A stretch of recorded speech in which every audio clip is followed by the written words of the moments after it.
Olá, estudantes de Biologia! Eu sou o professor Diego Lopes, esse é o canal Biologia a Mais e nós vamos continuar o nosso estudo sobre a biodiversidade e hoje nós vamos estudar o grupo dos procariontes. Só que atenção, essa é a primeira de duas aulas, então para você ter o conteúdo completo, você assiste as duas aulas. Eu estou gravando a aula aqui de casa, utilizando luz natural, no meu computador. Vocês vão ouvir um pouquinho de sons de construção, de carro, de cachorro latindo lá fora, mas é o ambiente que a gente tem nesse momento que a gente tem que aproveitar, tá? O que a gente não pode é deixar de aprender. Você quer saber com mais detalhes o que a gente vai aprender hoje?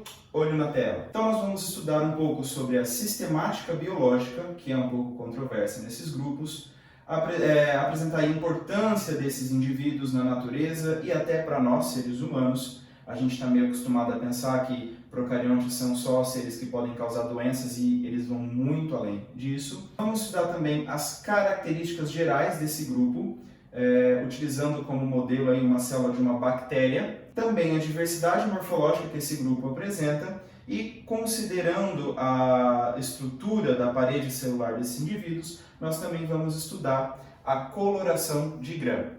Tá com vontade de aprender? Também não quer ficar parado na quarentena? Bora que a gente já vai começar!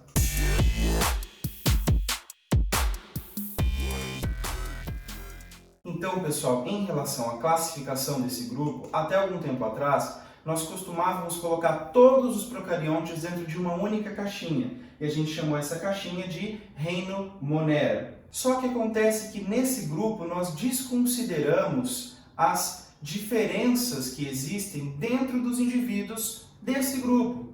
Quer dizer que dentro do grupo Monera eu tinha organismos tão diversificados que não fazia muito sentido deixar eles todos na mesma caixinha. A única característica utilizada com força para colocar todos esses indivíduos dentro desse mesmo grupo era a ausência de um núcleo delimitado por um envoltório nuclear, separado do citoplasma. Tá? Então, olho na tela, esse grupo era chamado de reino Monera. E nele a gente encontra as bactérias, que são aqueles indivíduos que estão mais próximos de nós, a gente conhece com mais frequência, e também as arqueobactérias, que são indivíduos procariontes que a gente costuma encontrar comumente em ambientes menos favoráveis, tá? Mais hostis, como por exemplo com alta temperatura, alta salinidade. Nós vamos estudar isso com mais detalhes um pouquinho mais para frente. Só que o que acontece? A gente começou a perceber que analisando a estrutura molecular de bactérias e arqueias, existiam muitas diferenças entre elas. Inclusive, algumas características moleculares dos indivíduos do grupo Archaea eram mais parecidas com o grupo dos eucariontes do que com as próprias bactérias, apesar de arqueias e bactérias não terem um núcleo delimitado por uma membrana. Por exemplo, o RNA ribossômico presente nas arqueobactérias ele é mais parecido com o RNA ribossômico dos eucariontes do que com as bactérias. Além disso, a composição da membrana plasmática desses dois grupos tem lá suas diferenças, os componentes podem ser diferentes. Então, apesar dessa semelhança em relação à ausência de um núcleo verdadeiro, a gente tem outras características diferentes também. Ora, faz sentido a gente manter dentro da mesma caixinha um grupo feito por indivíduos que talvez carregam mais diferenças do que semelhanças entre si? Então dá uma olhadinha na tela, o que a gente pode fazer? A gente pode pegar todos os procariontes e dividi-los em dois grupos diferentes, domínio bactéria e o domínio arqueia, baseado então nessas diferenças dentro do próprio grupo que antes a gente chamava de reino Monera. Dentro do domínio bactéria nós vamos encontrar as eubactérias, que é onde estão as bactérias que são mais próximas da gente, que a gente já ouve falar com mais frequência, e também as cianobactérias, que são procariontes fotossintetizantes.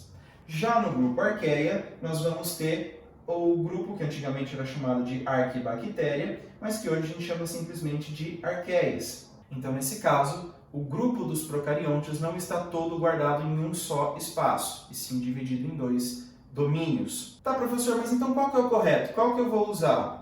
Os dois estão corretos, tá? Os dois consideram características diferentes, e como a gente tem outros métodos de classificação, esses dois métodos são aceitos. Inclusive, para o vestibular, o reino Monera ainda está muito presente. Você vai ouvir bastante falar dessa palavra ainda, tá? Mas há uma tendência da gente preferir ultimamente utilizar os termos domínio arqueia e domínio bactéria, porque eles refletem com um pouco mais de precisão, um pouco mais próximo da realidade, o parentesco evolutivo desses grupos. Em relação à nutrição dos procariontes, nós também podemos dividi-los em dois grandes grupos, que são quais? Olha lá, os autótrofos, que são aqueles organismos capazes de produzir a própria matéria orgânica, e os heterótrofos, aqueles que não são capazes de produzir a própria matéria orgânica e por isso eles são obrigados a obter a matéria orgânica de outros seres vivos. Dentro dos organismos autótrofos, nós vamos encontrar os fotossintetizantes e os quimiosintetizantes. Qual é a diferença entre eles, professor?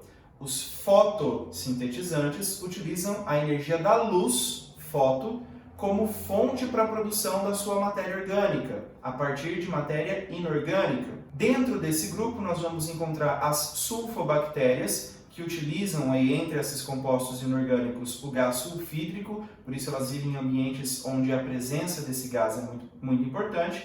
Ou a gente pode citar também as cianobactérias, que são procariontes que fazem fotossíntese oxígena e produzem oxigênio utilizando a água.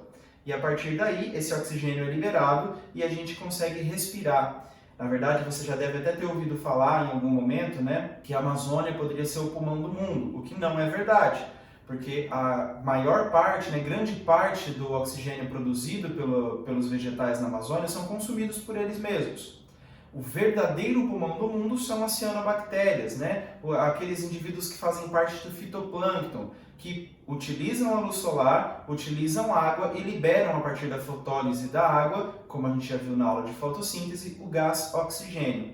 E a vida dos indivíduos que fazem respiração celular aeróbica só foi possível depois desses organismos passarem a depositar esse oxigênio na nossa atmosfera. Já os indivíduos quimiosintetizantes, eles não utilizam a luz como fonte de energia para a produção dessa matéria orgânica. Eles utilizam reações de oxidação de matéria inorgânica e, ao realizar essa oxidação, libera-se uma quantidade de energia que esses indivíduos utilizam para formar a sua própria matéria orgânica. Dentro desse grupo nós vamos encontrar, por exemplo, as bactérias nitrificantes, que são aquelas que fazem parte do ciclo do nitrogênio, a gente estudou lá no nosso primeiro ano, quando a gente estava falando de ecologia, e também algumas bactérias de enxofre que participam do ciclo do enxofre no ambiente. Já os indivíduos heterótrofos, como vocês estão vendo na tela, eles podem ser saprófagos, ou saprófagos, ou saprofágicos, que são os decompositores, aqueles indivíduos que facilitam a degradação da matéria para promover o ciclo dessa matéria dentro das cadeias alimentares. Nós também podemos ter indivíduos parasitas, que são aqueles que podem causar algumas doenças para nós, e também os indivíduos que são simbiontes, que são importantíssimos para algumas espécies. Ou seja, eles vivem em uma associação ecológica em que todo mundo sai com vantagem. E essa associação é tão importante que se esses indivíduos forem separados, eles inclusive não sobrevivem. Nós temos, por exemplo, procariontes que vivem dentro do nosso intestino. E a gente retira desses procariontes alguns nutrientes que são importantíssimos para a nossa vida. Por exemplo, como as bactérias do nosso intestino que produzem vitamina K. Em contrapartida, essas bactérias recebem um ambiente e nutrição disponível abundante para sempre que elas precisarem, tá? Então, nesse caso, a gente está falando de bactérias que vivem junto conosco, mas que não trazem consequências ruins, não trazem problemas para a nossa saúde. Mas se você acha que acabou por aí, não acabou, tá? A gente ainda pode classificar os procariontes de acordo com a relação que eles têm com o oxigênio. Nós sabemos que alguns indivíduos precisam do oxigênio para sobreviver e outros não precisam do oxigênio para sobreviver, e há inclusive aqueles que não toleram o oxigênio. Então, olho na tela, quanto ao uso do oxigênio, nós podemos dividir os indivíduos em dois grandes grupos. O grupo dos aeróbios, que são aqueles indivíduos que fazem respiração celular aeróbia, ou seja, eles utilizam o oxigênio como aceptor final de elétrons para poder produzir energia para a sua sobrevivência. Um dos exemplos de organismo procarionte que faz esse tipo de metabolismo aeróbico é a Mycobacterium tuberculosis, também conhecida como bacilo de Koch, que é o parasita causador da tuberculose. Já aqueles indivíduos que não precisam do oxigênio para sobreviver, nós vamos chamá-los de anaeróbios. Dentro dos grupos dos anaeróbios, nós temos dois tipos.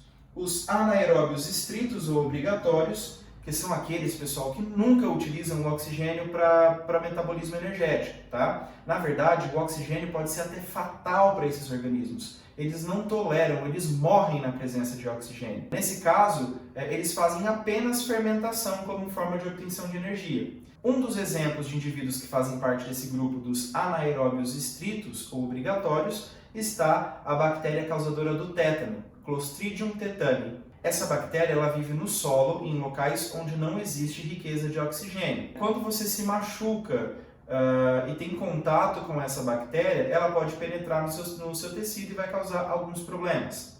Professor, eu já ouvi falar que prego enferrujado causa tétano. Olha, pessoal, não é o prego nem a ferrugem que causa tétano, tá? É a bactéria que pode habitar nesse ambiente.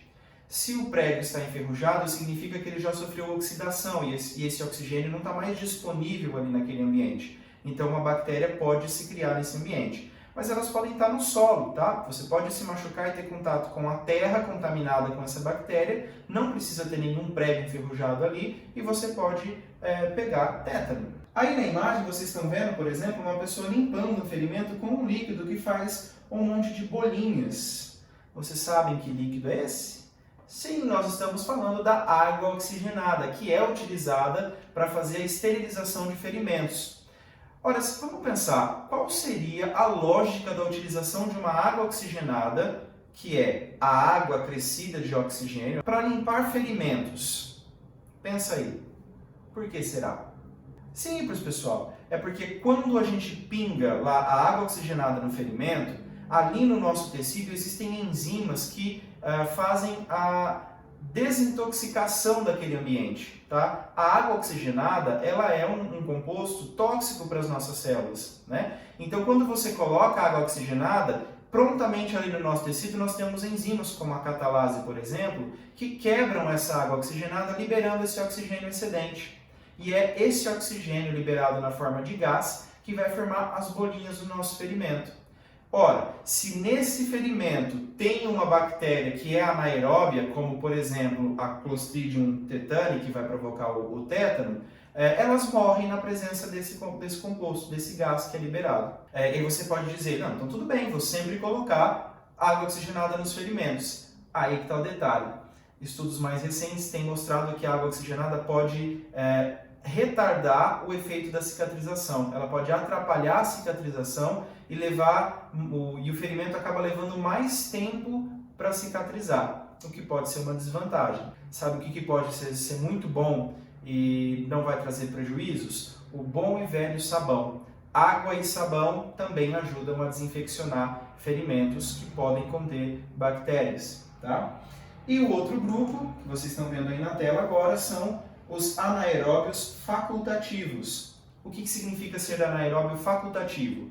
Se tiver oxigênio, tudo bem, eu uso oxigênio, faço respiração celular, que dá bastante energia, mais energia do que comparado com a fermentação, faço o uso do oxigênio e vou levando a minha vida numa boa. Agora, na falta de oxigênio, eu não morro. O que eu faço? Eu faço fermentação. Então, são organismos que vivem muito bem na presença de oxigênio, mas também vivem bem na ausência do oxigênio. Por isso, eles são chamados de facultativos. Um exemplo de bactéria que faz esse tipo de metabolismo é a bactéria presente no nosso intestino, Escherichia coli. Certo?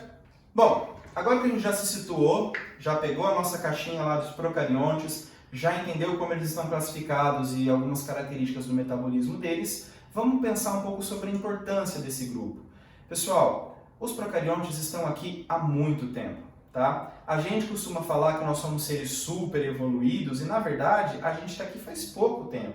Quem está aqui desde o começo da vida na Terra, há lá os seus 3 bilhões e meio de anos, são os procariontes. Se tem alguém que está evoluindo faz muito tempo nesse nosso planeta, são esses organismos, pessoal. Nós acreditamos que o primeiro organismo celular existente no nosso planeta tenha sido um procarionte. Por quê? Por conta da simplicidade da estrutura desses organismos, né?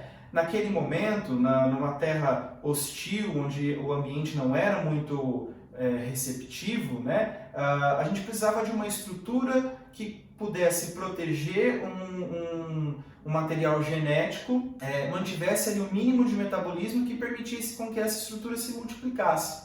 Então nós acreditamos que os procariontes tenham sido os primeiros organismos vivos presentes no nosso planeta. Tá? Inclusive a gente tem aí registros, por exemplo, dos estromatólitos que datam de 3 bilhões e meio de anos, indicando que esses organismos procariontes já existiam naquela época. Então, eles são muito importantes, eles estão em todos os lugares que você imaginar. Tem procarionte aí na tela do seu computador agora, tem procarionte na tela do seu celular, na sua mão, na sua boca, no seu intestino, na sua pele, em todo lugar que você imaginar, tem procarionte, tá? Inclusive nas fontes hidrotermais com águas em altas temperaturas e muita pressão, lá no fundo dos oceanos, numa geleira, num deserto, onde você imaginar, tem procarionte. Ou seja, esses caras são bons de adaptação. A gente costuma pensar que esses organismos são sempre perigosos. Isso não é verdade.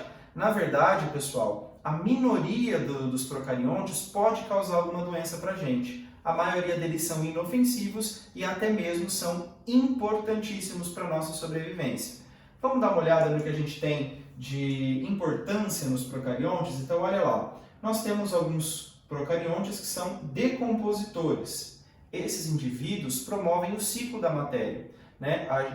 Nas cadeias alimentares, nós só conseguimos reaproveitar a matéria por conta dos procariontes que são decompositores. Então, a manutenção das cadeias alimentares depende da presença de decompositores. Nós temos também os organismos fotossintetizantes, que também fazem parte das cadeias alimentares, porque eles são produtores em cadeias alimentares, né? Então, no primeiro nível trófico de muitas cadeias alimentares, e também produzem o oxigênio que a gente utiliza para respirar. Outra possibilidade são os indivíduos quimiosintetizantes, que também são produtores em cadeias alimentares e também promovem o ciclo da matéria. Por exemplo, nós temos alguns procariontes que são importantíssimos para a fertilização do solo, que são as bactérias nitrificantes, aquelas que participam do ciclo do nitrogênio, que são capazes de captar o nitrogênio gasoso presente na atmosfera, que nós não conseguimos utilizar, e elas que conseguem fixar esse nitrogênio em moléculas orgânicas que a gente vai obter depois na nossa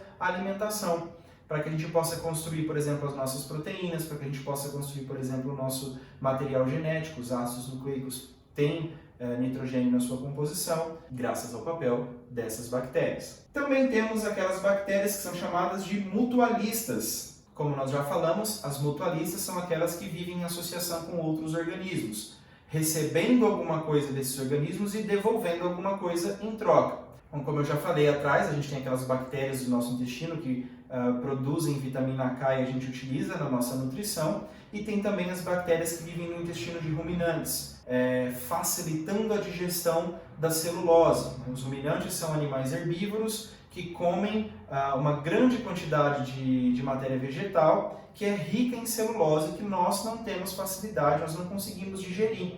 Essas bactérias fazem a digestão da celulose e os ruminantes conseguem aproveitar esses nutrientes. Tá? Em troca disso, elas recebem proteção, abrigo e alimentação abundante. Nós também temos os procariontes fermentadores. Esses são utilizados na produção de vinagre, na produção de iogurtes, de queijos, enfim, de uma infinidade de alimentos que podem ser produzidos utilizando bactérias, né, fermentadoras no processo de produção. Também tem uma importância econômica, né, para nós seres humanos. A nossa saúde está relacionada com esses indivíduos. Agora sim a gente pode falar das bactérias que causam alguma doença, mas também tem bactérias que são importantes para a nossa saúde, não porque causam doenças, mas sim porque evitam que as doenças apareçam. Então, por exemplo, na nossa microbiota, ou seja, nas bactérias que vivem com a gente, em associação com a gente, elas podem ajudar na nossa proteção. Por exemplo, evitando que bactérias que possam provocar mal para a gente ocupem o espaço que elas estão ocupando. Então, nesse caso, as bactérias são boas para a nossa saúde, tá? Tem aquelas que causam doença, mas tem aquelas também que nos protegem das doenças. Hoje em dia, até na estética, a gente pode incluir aí alguns procariontes. Existe uma bactéria chamada Clostridium botulinum, que produz a toxina botulínica, o tão famoso Botox. O que essa substância faz? Ela causa a paralisia dos músculos, né, temporária, ela causa a paralisia temporária dos músculos, evitando que na contração desses músculos a gente forme as nossas temidas rugas, né?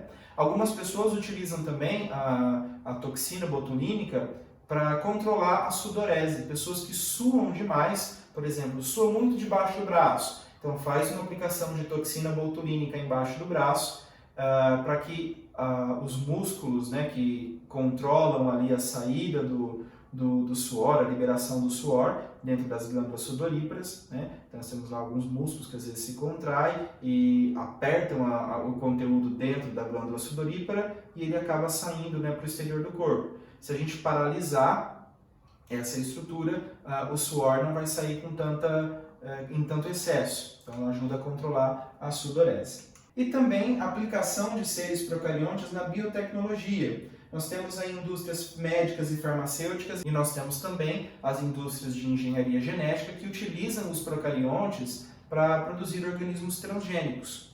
Um exemplo muito bacana da gente discutir sobre isso é a produção artificial, né, de insulina humana. Vocês sabem que uma pessoa que tem, por exemplo, diabetes do tipo 1, ela falha em produzir insulina.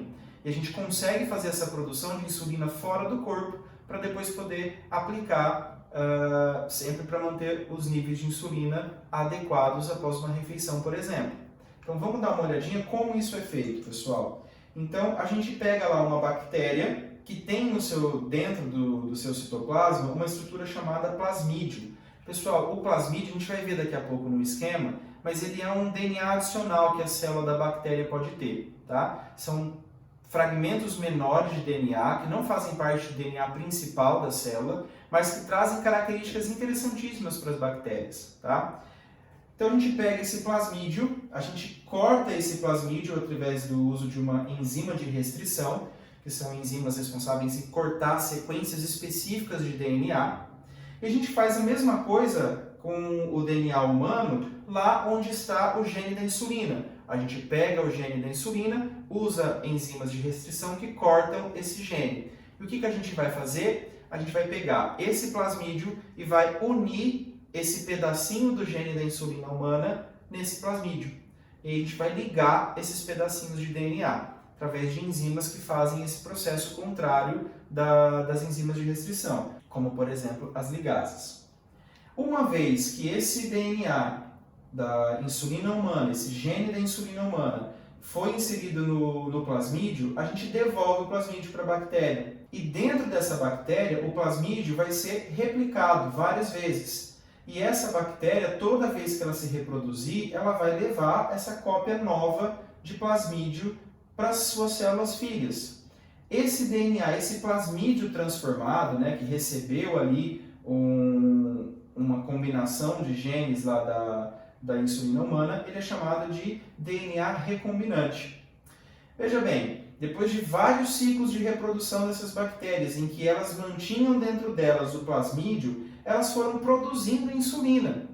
Então, dentro da bactéria tem o gene da insulina humana, ela produz, sem saber que esse gene não é dela, ela produz a insulina e essa insulina vai acumulando ali no citoplasma dela. O que a gente faz depois? Extrai a insulina dessas bactérias, faz ali uma separação, uma filtragem, uma purificação dessa insulina e aí ela pode ser encapsulada, né? Pode ser lá na indústria farmacêutica, vai ser armazenada da forma correta e pode ser depois aplicada no ser humano, utilizando, por exemplo, uma seringa. Então agora, depois de a gente falar sobre isso, dá para entender o quanto esse grupo de procariontes é muito mais importante do que só aquela ideia que a gente tem de ter nojo de bactéria, de que bactéria faz sempre mal para a gente? Não, pessoal. Os procariontes são muito importantes para o equilíbrio da natureza, para as cadeias alimentares, para a nossa saúde, para a nossa alimentação, enfim. Funções aí que não faltam para os procariontes, beleza? Então vamos falar um pouquinho sobre a cara de um procarionte, né? Como ele se apresenta para a gente. Antes disso, vamos falar um pouco das características gerais desse grupo. Então, todos os procariontes são indivíduos que não apresentam compartimentalização do citoplasma. Isto é, eles não possuem organelas membranosas e divisão de trabalho entre essas organelas que a gente encontra, por exemplo, nos organismos eucariontes, né? Eu tenho lá, por exemplo, o retículo endoplasmático granuloso, o complexo golgiense, os lisossomos, as mitocôndrias, cada um com a sua função específica.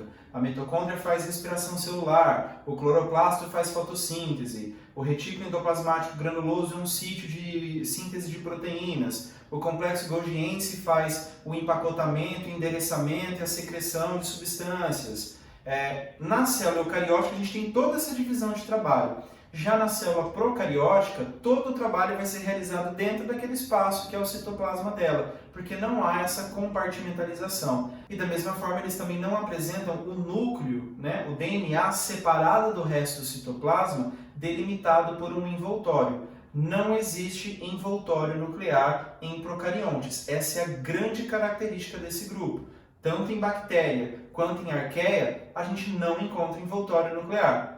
Aquilo que antigamente era chamado de carioteca, mas a gente não gosta muito mais desse termo, tá? Ele não representa a plasticidade, a dinâmica do envoltório nuclear. Carioteca seria uma coisa mais ou menos parecida com uma armadura em volta do núcleo, e a gente sabe que o núcleo não é assim, tá? O envoltório nuclear, ele tem uma dinâmica, ele permite coisas que entram, coisas que saem. Então, o termo carioteca, apesar de aparecer bastante ainda nos livros e nos vestibulares, ele é um termo que está em desuso, tá? Então, se você ouvir envoltório nuclear ou carioteca, é a mesma coisa, mas prefiro envoltório nuclear.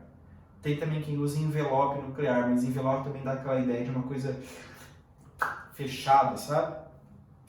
Eu prefiro envoltório nuclear. Bom, por conta dessa característica de ser organismo que não tem essa divisão de trabalho e a célula precisa fazer tudo ali no mesmo ambiente, até por isso ela não consegue ser uma célula muito complexa e nem aumentar muito de tamanho. Então, os organismos procariontes, geralmente, eles são microscópicos, né? Eles medem, então, entre 0,5 e 5 micrômetros. Portanto, eles são muito menores que as células eucarióticas. Embora existam algumas exceções, tá? Existem algumas bactérias que podem até ser vistas a olho nu, mas são raras, tá? Algumas bactérias que ficam ali na ordem do milímetro, né? Dentro de 1 milímetro, mas são exceções. No geral, esses organismos também são unicelulares, significa que eles são formados por uma única célula, embora a gente saiba que alguns procariontes podem ter ali uma característica muito parecida com multicelularidade. Por exemplo, as cianobactérias, elas podem viver tanto isoladas, né, uma cianobactéria sozinha, quanto formando filamentos, né? Formando um grupinho de células dispostas em um filamento, formando como se fosse lá, um fiozinho de cabelo, tá? Várias células juntas. Inclusive, algumas dessas células, elas podem ter divisão de trabalho, elas podem fazer coisas específicas que as outras células não fazem e esse filamento como um todo aproveita disso. Então, são organismos unicelulares que podem formar filamentos, lembrando situações e lembrando características de organismos multicelulares, ok? E também tem algumas bactérias que já foram descritas que são multicelulares, sim. São organismos procariontes. Esperando acabar o barulho da serra. Bom, gente, acho que eles não vão parar, então eu vou continuar mesmo com barulho, tá? Porque senão daqui a pouco o sol se põe e eu perco a aula de novo. Existem alguns procariontes descritos, inclusive aqui no Brasil, que são multicelulares. Existe uma bactéria chamada Magnetoglobus multicelulares. Essa bactéria interage com o magnetismo terrestre e é capaz até de produzir minerais, como magnetita e greigita. Então eu posso falar que existem procariontes multicelulares? Posso, mas no geral, esse grupo é composto por indivíduos que não apresentam envoltório nuclear, nem um sistema endomembranoso, nem sistemas de organelas membranosas organizado, são microscópicos e unicelulares. Além disso, alguns procariontes podem viver isolados, sozinhos, ou eles podem formar colônias. No caso das colônias, a gente não tem um organismo multicelular, nós temos vários organismos unicelulares que vivem juntos. É diferente, tá, pessoal? Um organismo multicelular é um organismo com células diferenciadas e cada uma desempenha lá uma função específica. Mas colônias são indivíduos unicelulares que dividem o mesmo espaço. podem ali de repente se ajudarem entre si? Podem, tá? Mas se você for lá e separar um desses indivíduos, vida que segue, tá tudo bem, tá normal, ele vai se reproduzir, formar uma nova colônia para ele, mas tá tudo bem, tá? Não é a mesma coisa que um organismo multicelular que depende de todas aquelas diferenciações celulares para formar o seu organismo e funcionar como ele funciona, ok? E daqui a pouquinho a gente vai ver a cara dessas colônias nos procariontes. Bom, pessoal, eu agora vou pegar uma bactéria, tá? A gente está falando de procariontes, que envolve as bactérias, cianobactérias e arqueias. E eu vou pegar agora uma bactéria para usar como exemplo para a gente estudar a estrutura desse grupo. Então eu vou apresentar aqui várias estruturas presentes nessa bactéria, mas que não estão necessariamente presentes em todos os indivíduos do grupo procariontes, tá? Então vocês têm aí na tela de vocês uma imagem e eu vou começar falando dessa imagem de fora para dentro, tá? Então essa estrutura avermelhada de fora aí é o que a gente chama de cápsula. Pessoal, a cápsula é muito semelhante assim com o glicocálix que algumas células eucarióticas apresentam, né? Esse glicocálix é uma cobertura de açúcares, né? Que fica ali formando uma espécie de cápsula gelatinosa em volta da célula da bactéria. Por que ela é importante para essas bactérias, pessoal? Ela é importante principalmente para bactérias patogênicas. Por quê? Porque, primeiro, ela protege a célula, evitando, por exemplo, a dessecação celular. Ela impede a ação de anticorpos, muitas vezes, que não conseguem atingir a parte mais interna da bactéria. Então, ela é mais resistente a anticorpos, por exemplo, e a antibióticos. Além disso, a cápsula ela pode facilitar a aderência da bactéria nos tecidos do hospedeiro. Nossa, essa serra tá osso, hein? Parece que a hora que eu vou começar a falar, ela aumenta o barulho. Mas continuando então, essa cápsula também protege essa célula de ser atacada por bacteriófagos e acho que já são razões suficientes para vocês entenderem por que ela é importante na proteção desses organismos, tá? Mas não são todas as bactérias que apresentam cápsulas.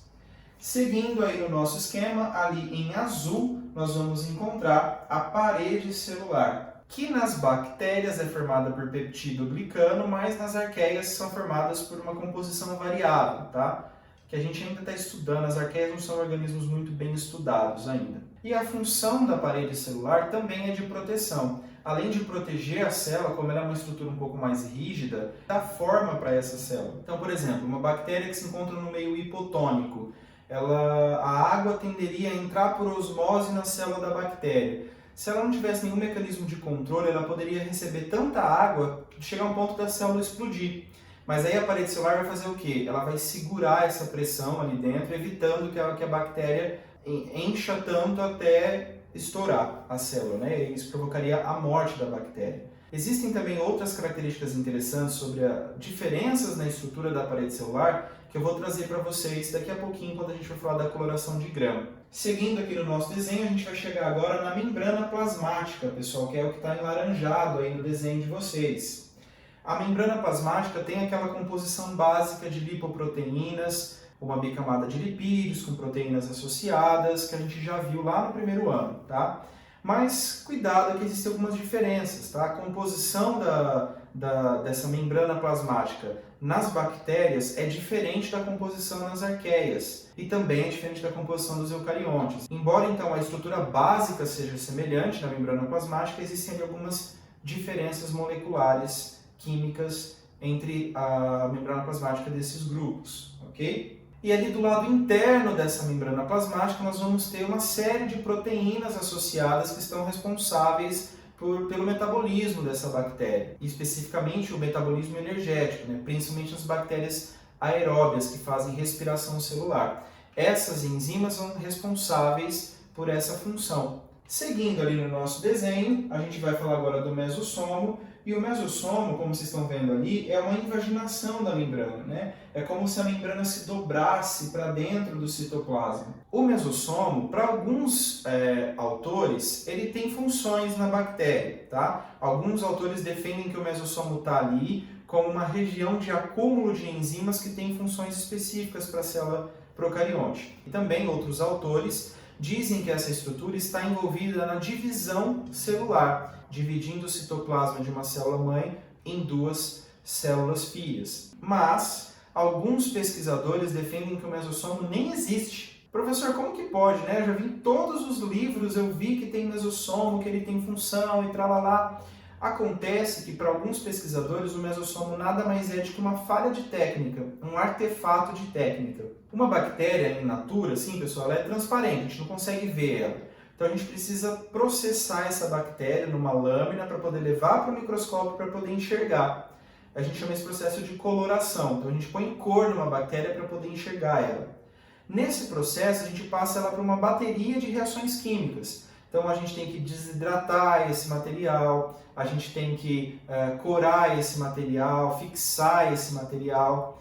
E nesse processo pode aparecer uma estrutura que a gente chama de artefato, que, ou seja, é uma estrutura que na natureza não existe, mas ao fazer esse procedimento para poder enxergar no microscópio, aí essa estrutura aparece. Então, alguns pesquisadores dizem que, por exemplo, ao desidratar o material na lâmina para poder colocar o corante, a membrana plasmática se desgruda da parede celular e forma essa dobrinha. E nesse caso ela não serve para nada, ela está ali porque a gente errou na técnica.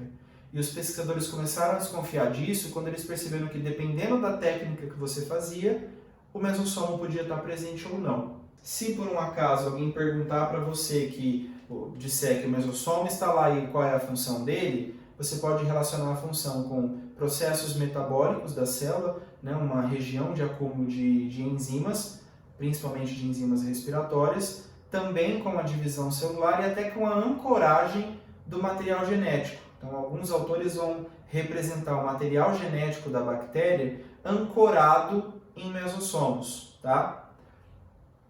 O que é verdade? Cenas para os próximos capítulos, a gente precisa avançar nos estudos, ok? Seguindo aí, a gente tem o citoplasma. Pessoal, o citoplasma é aquele espaço delimitado pela membrana, onde a gente encontra os ribossomos e onde as funções metabólicas da célula também acontecem. O que é importante a gente destacar, pessoal? Que no citoplasma de procariontes não existe a presença de organelas membranosas e não existe a presença de um envoltório nuclear separando o material genético do restante do citoplasma. Seguindo no nosso esquema, a gente tem os ribossomos, que são esses pontinhos aí dispersos no citoplasma. Pessoal, existem autores que chamam ribossomos de estruturas moleculares, existem outros autores que chamam os ribossomos de organelas não membranosas. Ribossomos estão presentes em todas as células de seres vivos, tá? Desde a bactéria, na arqueia, em todos os eucariontes. E qual que é a função dessa estrutura em todos esses organismos? Síntese de proteínas, tá? A composição molecular dos ribossomos, ela pode diferenciar. Ela pode ser de um jeito na bactéria, de outro jeito na arqueia, de outro jeito nos eucariontes, mas a função final é a mesma, que é síntese de proteínas. Seguindo, nós temos o nucleóide. Pessoal, nucleóide, cuidado para não confundir nucleóide com núcleo ou nucleolo, tá? Núcleo e nucleolo são estruturas das células eucariontes, que não existem aqui na célula procarionte, tá? O nucleóide é só a região onde a gente encontra o DNA. Onde está o DNA numa célula procariótica? Dispersa no citoplasma. Mas geralmente ele forma lá um grumuzinho, um novelinho de DNA e fica numa regiãozinha da célula. Essa região é chamada de nucleóide, só isso, tá? Não é uma estrutura específica com uma função específica. É a região onde está localizado o DNA da célula procarionte. E é importante a gente lembrar também que o DNA numa célula procarionte, ela não forma cromatina, aquela rede de cromatina que a gente já viu na célula eucarionte. Nos procariontes, o material genético é formado por uma única molécula grandona de DNA que tem um formato circular e que fica lá meio noveladinho, tá? Então, não forma cromossomos, não forma cromatina, é uma molécula de DNA circular. Além desse DNA principal, a célula também pode ter pequenos fragmentos de DNA circular também dispersos ali no citoplasma. Esses pequenos fragmentos de DNA são chamados de plasmídios. A principal função deles é fornecer para a célula procarionte diversidade genética. os plasmídios podem prover essa célula procarionte de genes que não estão presentes no DNA principal, mas que podem ser vantajosos para a célula procarionte. E eles também facilitam a variabilidade genética porque eles podem passar de uma bactéria para outra, né? As bactérias trocam informações genéticas num processo que a gente vai ver na nossa próxima aula também, na segunda aula dessa série. Por serem mais simples e mais frágeis, eles estão mais suscetíveis à mutação e toda vez que os plasmídios sofrem uma mutação, se ele traz uma vantagem para essa bactéria sobrevive, ela reproduz, ela multiplica esses plasmídios e quando ela se reproduz, ela leva esses plasmídios para as células filhas. Mas se a característica for ruim para a célula, talvez essa célula morra, o plasmídio morre ali junto com ela e essa característica não vai ser passada adiante, tá? Mas em alguns momentos as células procariontes elas podem se encontrar e trocar informações genéticas e os plasmídios podem fazer parte desse processo. Eles também são importantes para a resistência das bactérias aos antibióticos. Então, toda vez que uma bactéria é submetida a um ambiente hostil, por exemplo, recebe lá uma dose de antibiótico, ela provavelmente vai morrer. Só que pode surgir nesses plasmídios uma mutação que torna essa bactéria resistente a esse antibiótico. Ele não faz tanto efeito com ela, então ela pode ter tempo de se reproduzir e não sofrer os efeitos danosos do antibiótico. Por isso que é importante o consumo adequado, recomendado pelo médico de antibióticos e em casos em que ele realmente é necessário. Porque muitas vezes o que a gente pode fazer? Ao usar o antibiótico de forma inadequada, a gente mata as bactérias mais frágeis. Além disso, o antibiótico pode matar as bactérias que estão te causando uma doença, por exemplo, mas mata também as bactérias saudáveis do seu corpo que estão lá te ajudando. E aí sobrevivem as bactérias que são resistentes àquele antibiótico. E aí você faz o tratamento por um certo tempo lá e melhorou os sintomas, você para de tomar o antibiótico. Quem sobrou lá? As bactérias resistentes. Aí elas vão começar a se reproduzir, repovoar o seu organismo e agora você tem lá uma legião de bactérias dentro do seu organismo que não morrem na presença daquele antibiótico, tá? Então é muito importante a gente usar antibiótico com cautela, tá? Para quê? Para não matar as bactérias boas do nosso corpo, que elas estão lá protegendo a gente, e se a gente mata essas bactérias boas, bactérias ruins podem se aproveitar da ausência delas, e para não selecionar, dentre as bactérias ruins, aquelas que são resistentes. Veja bem, pessoal, o antibiótico não torna uma bactéria resistente, tá? Ele seleciona, dentre aquele grupo de bactérias, uma bactéria que seja resistente. Como ela sobrevive, as outras morrem, ela começa a se multiplicar. Então não é um antibiótico que faz uma super bactéria, tá?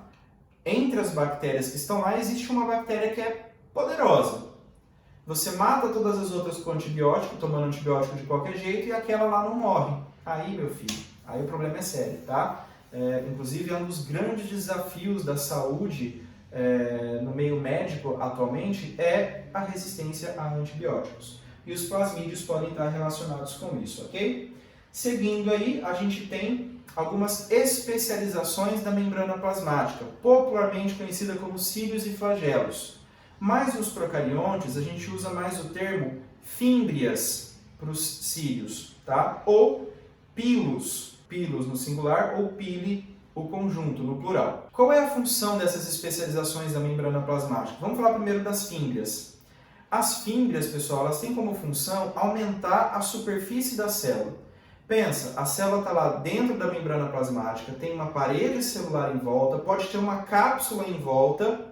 E como é que essa célula se comunica com o meio exterior? Uma das formas é projetar a membrana plasmática para fora dessa estrutura para que ela consiga interagir ali com o meio de maneira mais eficiente. Outra característica importante das fímbrias é que elas podem funcionar como pelos sexuais. Elas não são pelos, tá? Elas parecem com pelos, mas não são pelos como os nossos pelos de mamíferos. Então, uma bactéria, quando ela se aproxima da outra, elas unem as suas fímbrias, ou os seus pili, e formam uma ponte citoplasmática. E substâncias presentes nessa bactéria podem passar por essa ponte citoplasmática até a outra bactéria. É dessa forma, por exemplo, que as bactérias fazem sexo, tá? Isso a gente vai ver com mais detalhes na próxima aula, mas está aí uma função que você pode dar para as fímbrias de um procarionte. Além das fímbrias, a gente também tem os flagelos, e a função dessas estruturas está mais relacionada com a locomoção da célula, certo? Só que tem um detalhe importante. Nos eucariontes, os cílios e os flagelos são formados com uma proteína chamada tubulina. Então a gente tem lá na base da membrana plasmática os centríolos, que são estruturas lá das células eucarióticas, e esses centríolos projetam então um espeto, digamos assim, de tubulina que vai empurrando a membrana plasmática vai formar uma estrutura, né, alongada, que a gente chama de cílio, se for mais curta, e flagelo, se for mais longa, tá? As fímbrias nas bactérias também são mais curtas, os flagelos são mais longos. As fímbrias são mais numerosas, os flagelos são menos numerosos. Nos procariontes não existe centríolo e também não tem a tubulina. A proteína responsável por formar cílios e flagelos em procariontes é chamada de flagelina. Certo, pessoal, então agora a gente viu a forma de um procarionte específico, super mega completo. Como eu falei, nem todos eles têm todas aquelas estruturas, mas eu peguei uma bactéria bem completa para a gente poder ver as estruturas que a gente pode encontrar nos indivíduos desse grupo. Acontece que eles podem viver isoladamente, né? Você tem lá uma bactéria que vive sozinha, ou eles podem formar colônias, formar grupos, tá? Então, assim, só a título de curiosidade, vamos dar uma olhadinha, olha aí na sua tela, de como a forma, né, a morfologia que esses organismos podem se apresentar. A gente chama de cocos aqueles indivíduos procariontes que têm a forma esférica. Se ele estiver sozinho, ele é simplesmente um coco.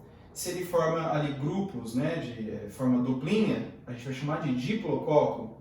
Esse diplococo pode estar encapsulado, né? Aí tem uma estrutura de proteção em volta deles. Se ele forma um grupo grande aí, que não tem um formato exatamente muito específico, mas lembra pra gente assim um cacho de uva, mais ou menos, a gente chama de estafilococo. Se ele forma uma estrutura linear, a gente chama de streptococo. Se ele forma ali um grupo de 8 células, mais ou menos, a gente vai chamar de sarcina, e grupo de 4 células de tétrada.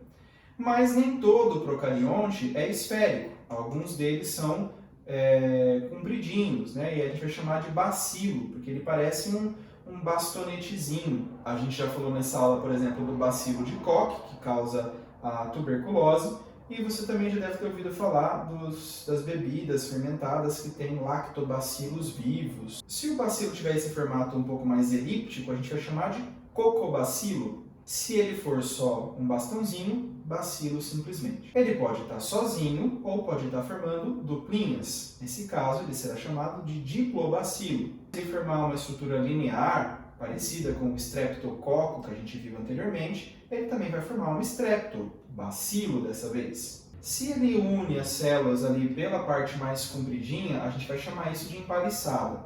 Além disso, as células podem apresentar apêndices também, né? Então, uma hifa, se ela é um pouco mais grossinha, né? E também um talo, se ele for mais estreitinho. Outras formas que a gente pode encontrar: a barra alargada, os vibriões, que tem esse formato de vírgula. Essa imagem, pessoal, ela está em espanhol. Falha minha, eu deveria ter traduzido e eu esqueci. Mas para aproveitar a luz e não perder a oportunidade, vai ficar em espanhol mesmo. Também ali na forma de bastão ou na forma de hélice. Tudo isso, pessoal, essa forma, lembrando que ela pode ser mantida ali pela estrutura da parede celular, né?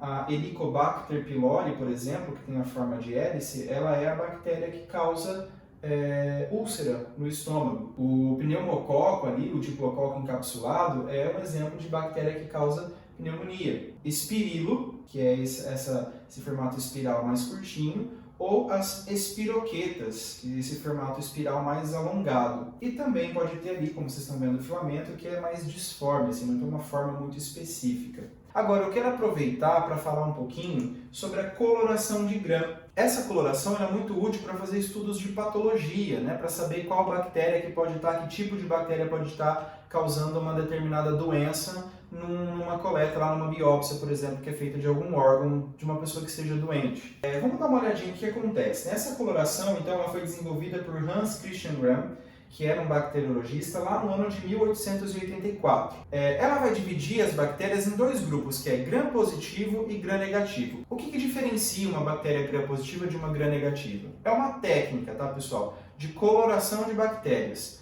Aquelas que ficam com a coloração azulada, violeta, elas são chamadas de gram-positivas. E aquelas que ficam com uma coloração avermelhada, rosada, elas são chamadas de gram-negativas. Agora, por que será que a gente passa lá uma bactéria por uma série de procedimentos dentro de uma técnica igual e algumas delas ficam gram-positivas e outras ficam gram-negativas? Vamos dar uma olhada aqui, pessoal. Então, olha aí para a tela.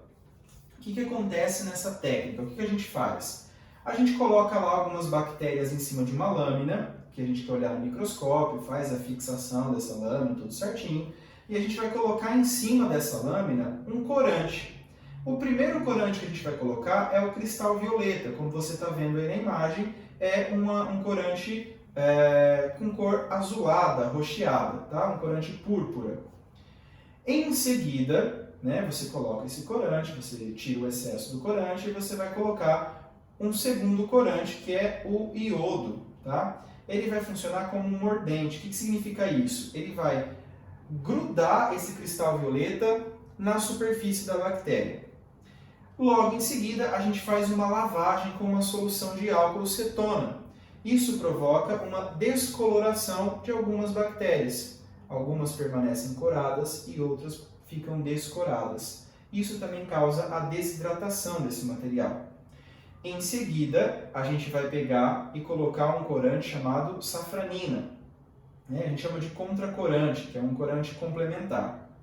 Então passa lá pelo cristal violeta, depois pelo iodo, depois pelo álcool, pela safranina. Percebam no último passo que eu tenho algumas bactérias que permaneceram azul e outras que ficaram vermelhas. Reparem na imagem que as que permaneceram azul estavam azul desde o primeiro corante. As que ficaram avermelhadas, ou rosadas, elas perderam a cor no terceiro passo, que foi a lavagem com a solução de álcool cetona. Por que eu tenho agora algumas bactérias azuis e umas bactérias rosas? As azuis são chamadas de gram-positivo e as rosas de gram-negativo. Então você tem lá a gram-positiva azulada e a gram-negativa avermelhada. Acontece, pessoal, que na gram-positiva, veja lá no primeiro desenho, você tem a parede celular formada por peptidoglicano bastante espessa. E logo abaixo dela você tem a membrana plasmática da célula dessa bactéria. O que acontece nesse caso? No caso da bactéria gram-positiva, o cristal violeta ele vai aderir a essa camada grossa de peptidoglicano, nessa parede celular. E quando ele é fixado pelo iodo, o corante gruda nessa parede celular e fecha todos os poros dessa parede celular quando a gente desidrata usando o álcool cetona. Então esse corante fica preso nessa estrutura.